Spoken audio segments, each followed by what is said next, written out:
এই মুহূর্তে সবচাইতে বড় খবর, বিগ ব্রেকিং নিউজ। বামেদের এবার সরাসরি মিনি ব্রিগেড প্রস্তুতি শুরু নিচ্ছেন বাম যুবনেত্রী কমরেড মীনাক্ষী মুখার্জি। এই মুহূর্তের আগামী 7ই জানুয়ারি মাত্র কয়েকদিনের অপেক্ষার অবসান ঘটিয়ে বাম যুবদের একেবারে কলকাতা রাজপথে জৈবনের ঢল আছড়ে পড়তে পারে। বামেদের একসময় স্লোগান ছিল, যদি তুমি ভয় পাও তবেই তুমি শেষ, তুমি যদি আন্দোলনের মধ্যে রুখে দাঁড়াও তবে হবে বামপন্থীদের একমাত্র কমরেড।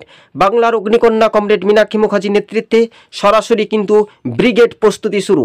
সামনেই লোকসভা নির্বাচন, নতুন বছরের শুরুতেই বামেদের জৈবনের ঢল রীতিমতো উপচে পড়বে কলকাতার রাজপথে। শাসক দল তৃণমূলের দুর্নীতির বিরুদ্ধে ফের বামপন্থীরাই সরব হচ্ছে বলে এমনটাই মনে করছেন রাজনৈতিক মহল। রাজ্য রাজনীতির উদ্দীপনায় বামেদের বিশাল জমায়েত হবে।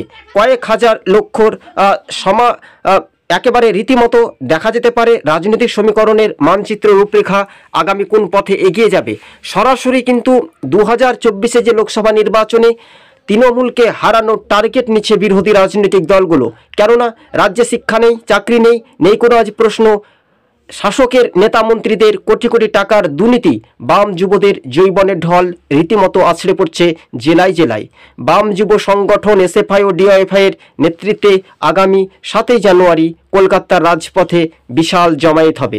সবুজবঙ্গ নিউজ ইউটিউব চ্যানেলটি যদি ভালো লেগে থাকে অবশ্যই সাবস্ক্রাইব করে সঙ্গে থাকবেন।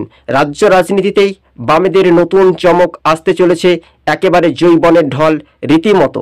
এই মুহূর্তে সবচাইতে গুরুত্বপূর্ণ খবর, বড় খবর, বিগ ব্রেকিং নিউজ। আরও একবার আপনাদেরকে জানিয়ে রাখি, কলকাতার রাজপথে জৈবনের ঢল। বাম যুবনেত্রী কমরেড মীনাক্ষী মুখার্জি এবং রাজ্য সভাপতি ধ্রুবজ্যোতি সাহাদের নেতৃত্বে বামেদের জৈবনের ঢল একেবারে আছড়ে পড়তে পারে বঙ্গে বলে মনে করছেন রাজনৈতিক মহল। আজকে ছিল আমাদের এই পর্যন্ত প্রতিবেদন। রাজ্য রাজনীতিতে 2024 লোকসভা নির্বাচনের আগেই লাল ঝান্ডার বিশাল বাজিমাত।